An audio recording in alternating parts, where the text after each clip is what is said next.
BRS party के कारगुजार सदर KTR ने कहा है कि 3 सालों में केसीआर फिर से तेलंगाना के वजीर आला बनने वाले हैं। अमेरिकी रियासत टेक्सास में तेलंगाना यौम तासीस तकरीब से खिताब करते हुए केटीआर ने कहा कि तेलंगाना का ख्वाब उस वक्त शुरू हुआ था जब हमारे पास कोई रोड मैप नहीं था, कोई आवाज़ नहीं थी, सिर्फ केसीआर का एक मकसद और जुनून था।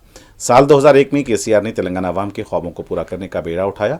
महात्मा गांधी, बी आर अम्बेडकर और मार्टिन लूथर किंग जैसे शख्सियतों के उसूलों पर चलते हुए तेलंगाना की तहरीक शुरू की। केसीआर की जदोजहद से तेलंगाना का ख्वाब पूरा हुआ और आज तेलंगाना एक रियासत की शक्ल में सामने आई है। मौजूदा हुकूमत तेलंगाना की तरक्की को फिर से नजरअंदाज कर रही है। केटीआर ने कहा कि 3 साल में केसीआर फिर से रियासत के वजीर आला बनेंगे।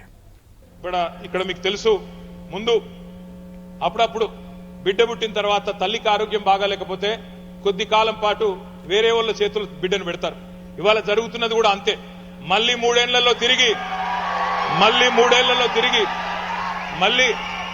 బిడ్డ తల్లి దగ్గరికే చేరుతది, తెలంగాణ తల్లి దగ్గరికే చేరుతది. తిరిగి కేసీఆర్ గారే ముఖ్యమంత్రిగా 3 ఏళ్లలో మళ్ళీ తప్పకుండా వస్తారు.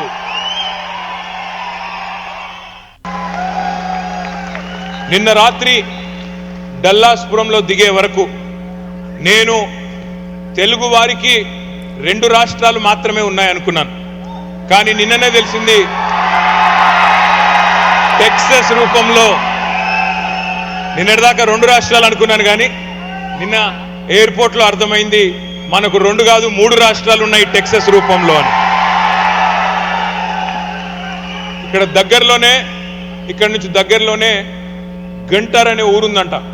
ఒక తమ్ముడు చెప్పాడు నాకు, అన్న అది గంటర్ కాదు గుంటూరు అయిపోయింది, మన వాళ్ళందరూ అక్కడే ఉన్నారని చెప్పినాడు. ఇవాళ ఇక్కడ ఉండే విద్యార్థులు కూడా చాలా మంది ఇక్కడ ఉన్నారు.